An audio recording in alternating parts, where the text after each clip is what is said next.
تو میرے بھائی بہنوں، اللہ کے واسطے میری فریاد سنو، تمہارے گھروں کی خوبصورتی میرے نبی کی غلامی میں ہے۔ یہ ڈبل جابیں چھوڑو، یہ بڑے بڑے گھروں کی دوڑ چھوڑو، بڑی بڑی گاڑیوں کی دوڑ چھوڑو، اپنے گھروں کو بچاؤ اللہ کے واسطے، چونکہ یہاں کی نسل خطرے میں ہے۔ پاکستان میں کوئی برے سے برا بچہ بھی ہوگا تو ایتھیسٹ نہیں بنے گا، اسلام نہیں چھوڑے گا، یہاں اسلام چھوڑ دیتے ہیں۔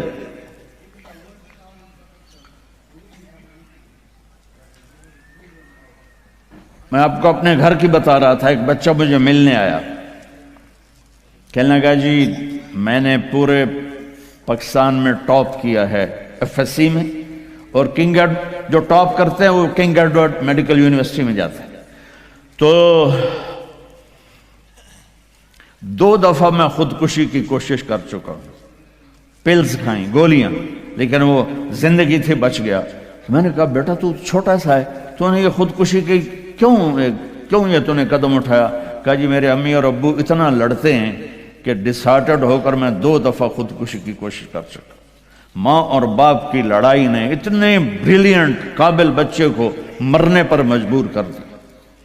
کوئی بھوک نہیں تھی، سوکھے تھے، اچھے خوشحال گھرانہ تھا، لیکن خامد بھی بد زبان، بیوی بھی بد زبان، تو بچے خودکشی پہ آ گئے۔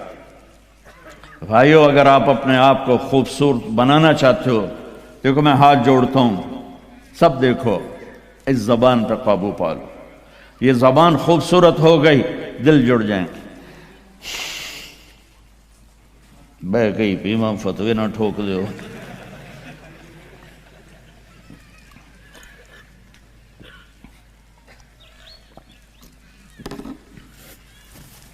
ہماری ایک دھوبن تھی ماسی شریفہ، 85 میں بیچاری فوت ہوئی، چھوٹا قد تو بڑی لڑاکی۔ تو وہ ایک دن آئی میری بہن کے پاس، کہنے کہ بی بی اے میری نوواں بڑیاں لڑدیاں میرے نال، 4 بیٹے تھے 4 بہن، تو میں نے کوئی تویز دے، چاروں میری نوکر بن جاؤں۔ میری بہن کو تو پتا تھا کہ لڑدی تھا یا آپ ہے، تو اس نے نا اسے کاغذ پر کچھ لکھا کے نا یوں کر کے نا اسے تعویذ کو رول کر کے، کماسی شریفہ اے تعویذ ہے بڑا سانپ کے رکھڑ آنا، جب تیری لڑائی ہونے لگے تو نے یہ تعویذ ایتھے رکھ کے چک مار دینا ہے۔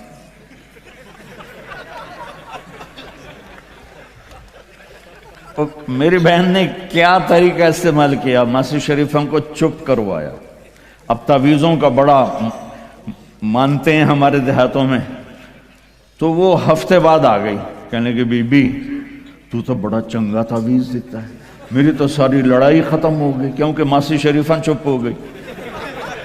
تو میں نے یہ 2 تعویذ بنائے ہیں، ایک آپ مستورات لے لو، ایک آپ لے لو، جب لڑائی ہو تو چک مار کے بہ گئے کرو، آپ کی لڑائی ختم ہو جائے گی۔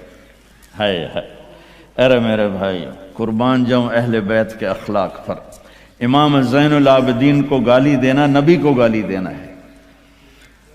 حضرت حسین جن سے نسل چلی، ان کو ایک آدمی نے گالیاں دی ننگی، وہ یوں منہ کر کے بیٹھ گئے۔ ہائے ہائے ہائے ہائے،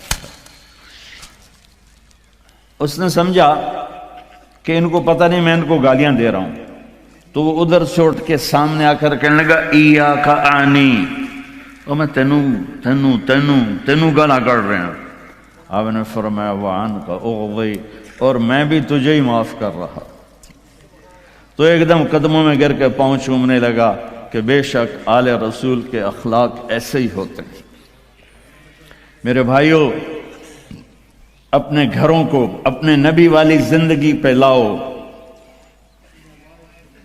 میرا سر میرا ساتھ نہیں دے رہا، میں تفصیل ویسے بھی نہیں ہو سکتی، اشارہ کر رہا۔ اپنے نبی کی زندگی پڑھو، اپنے نبی کی زندگی پڑھو کہ آپ نے اپنے گھر کو کیسے چلایا، کس طرح آپ نے 11 گھروں کو نبھایا۔ 2 مہینے چولہا نہیں جلتا تھا اور بیویاں قربان ہو رہی ہیں، یہاں سب کچھ دے کر پھر بھی لڑائیاں ہیں، بچے برباد ہو رہے ہیں، نسلیں برباد ہو رہی ہیں، چھوٹی چھوٹی باتوں پر اڑ کر ہمارے استاد صاحب تھے مولانا جمشید صاحب، وہ ہمیں بہت زیادہ سبق میں فرماتے تھے، جو ہار مان جائے گا وہی جیت جائے گا۔ ہار مان جایا کرو، جھک جاؤ، جھک جانے۔ میرے نبی نے فرمایا جو جھک گیا اور معاف کر گیا، میں گارنٹر ہوں اگر اس کی عزت کم ہو تو مجھ سے آ کے لے لے۔ جو معاف کرے گا اللہ اس کی عزت بڑھا دے گا، جو بدلہ لینے پہ آئے گا پورے گھر کو توڑ کے رکھ دے گا۔ یہ چند روزہ زندگی ہے۔ میرے نبی کی 2 سنتیں لے لو، ایک زبان پہ قابو، یہ اس زبان پہ قابو پا لو، اس زبان پہ قابو پا لو، اس زبان پہ قابو پا لو، تو آپ کے گھروں کے 90% مسائل ختم ہو جائیں گے۔ اور دل کو سب سے صاف رکھو، اور اپنے ایک دوسرے کا ہاتھ بڑھاؤ، اپنے بچوں کو اپنی دولت سمجھو، ان کو یہاں اچھا مسلمان بنا کے چھوڑو۔ اب یہ نسل یہاں رہنے والی ہے، واپس نہیں جائے گی، نہ تم جاؤ گے نہ تمہاری نسلیں جائیں گی۔ ایک پٹھان کوئی بیٹھا ہو تو پہلے معافی مانگتا ہوں، تو ایک پٹھان کا خرگوش گم ہو گیا، تو لوگوں نے افسوس کیا کہ خان جی آپ کا تو خرگوش گم ہو گیا، تو وہ کہنے لگا ارے بھائی غم نہ کرو، ہم نے اس کو نسوار کھلایا ہوا ہے، جب نشہ ٹوٹے گا ہمارے پاس ہی آئے گا۔ تو تمہیں آسٹریلیا کی نسوار لگی یا تم پاکستان واپس جاؤ گے؟ نہیں جاؤ گے، ادھر ہی رہو گے۔ لہذا یہاں اس طرح زندگی سیکھو کہ آپ کی نسلیں اسلام پہ باقی رہیں۔ میں اس ایسے اداروں پر محنت کرنے والوں کو سلام پیش کرتا ہوں، فضیل صاحب کو، عاصم کو اور وسیم کو، اور اس طرح جتنے بھی کوشش کر رہے ہیں۔ دارالعلوم گیا تھا، وہاں دیکھا تھا، جیسے ابھی اب انہوں نے اعلان کیا ابھی ہر جگہ جب تم نے رہنا یہاں ہے تو یہیں خرچ کرو، یہاں ڈھونڈو کون زکوٰۃ کا مستحق ہے اس کو زکوٰۃ دو، یہاں ڈھونڈو کون ضرورت مند ہے وہ غیر مسلم بھی ہے تو صدقہ دو، زکوٰۃ مسلمان کو ہے، صدقہ دو، اوپر دو۔ زکوٰۃ دینے سے آدمی سخی نہیں بنتا اور بخیل بھی نہیں رہتا۔ رات بھی ان کے اسکول آیا تھا تو یہ میں نے ایک قصہ سنایا تھا کہ زکوٰۃ دینے والا ایک ہوتا ہے نا مرد، ایک ہوتی ہے عورت، یہ درمیان والا کون ہوتا ہے؟ وہ دسو، خسرا۔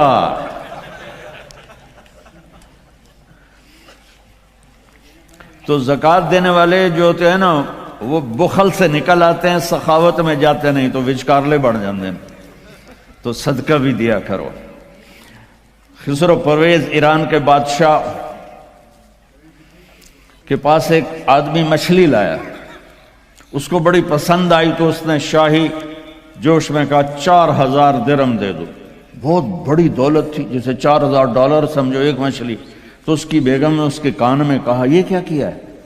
دربار تھا کہ 4000 تم ایک مچھلی پہ دے رہے ہو تو خزانہ خالی ہو جائے گا، واپس لو اس سے پیسے اور مچھلی واپس کرو۔ انہوں نے کہا میں بادشاہ ہو کر پیسے کیسے واپس لوں، یہ تو ہو ہی نہیں سکتا۔ انہوں نے کہا میں بتاتی ہوں، تم اس کو بلا کے پوچھو بھائی یہ مچھلی کیا ہے، نر ہے یا مادہ؟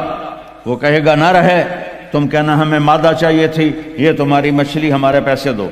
اگر وہ کہے یہ مادہ ہے تو تم کہنا بھی ہمیں نر چاہیے تھا، یہ تمہاری مچھلی ہمیں پیسے دو۔ ہاں ہاں ہاں، کب ہے اس کو بلاؤ بلاؤ بلاؤ بلاؤ۔ وہ باہر نکل گیا تھا، اس کو بلا لی۔ او بھائی یہ مچھلی نر ہے یا مادہ؟ وہ کوئی پیو دا پتر اسے کہ صحیح ہے ہی جڑا ہے، یہ نہ نر ہے نہ مادہ۔ انہوں نے کہا 4000 اور دے دو۔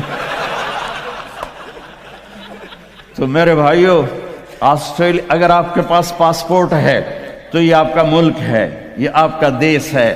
میں آپ کے سامنے ہاتھ جوڑتا ہوں، اسلام پہ حرف نہ آنے دو، جھوٹ نہ بولو، دھوکہ نہ دو، فراڈ نہ کرو۔ یہاں کی لڑکیوں سے اس لیے شادی نہ کرو کہ کاغذات بنانے ہیں، یہ دھوکہ ہوگا، فراڈ ہوگا۔ اور میرے نبی کا فرمان ہے میرا امتی ہر گناہ کر سکتا ہے، 2 کبھی نہیں کرے گا، ایک جھوٹ کبھی نہیں بولے گا اور ایک دھوکہ کبھی نہیں دے گا۔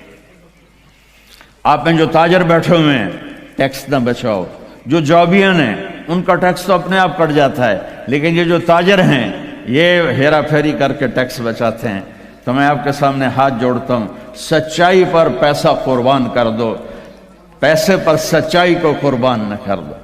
اگر تمہارا کمائی 1 لاکھ ہے تو 1 لاکھ شو کرو، اور اس کو جتنا ٹیکس بنتا ہے ادا کرو، اللہ تمہیں پتہ نہیں کہاں کہاں سے دے گا۔ دیکھو یہ لوگ آپ پہ لگاتے ہیں، آپ پر خرچ کرتے ہیں، آپ کا ہر سہولت کا خیال کرتے ہیں۔ آپ اسلامی ملکوں میں 50 سال بھی گزار دو تو آپ کو پاسپورٹ نہیں دیتے، آپ 4 سال گزارتے ہو آپ کو پاسپورٹ دیتے ہیں، آپ کو برابر حقوق دیتے ہیں۔ آپ ان کو دھوکہ دو، کسی کو بھی دھوکہ دینا حرام ہے، اور جو اتنے خیر خواہ ہوں ان کو آپ دھوکہ دیں اور ٹیکس بچائیں، کیا کرو؟ شادی پہ لٹا دیتے ہیں، شرابوں پہ لٹا دیتے ہیں۔ رزق حلال، شرابیں نہ بیچو، رزق حلال کماؤ، اللہ سے مانگو کہ اللہ میں توبہ کرتا ہوں میرے لیے راستہ نکال، اور پھر اس کی کوشش کرو اللہ راستہ دے دے۔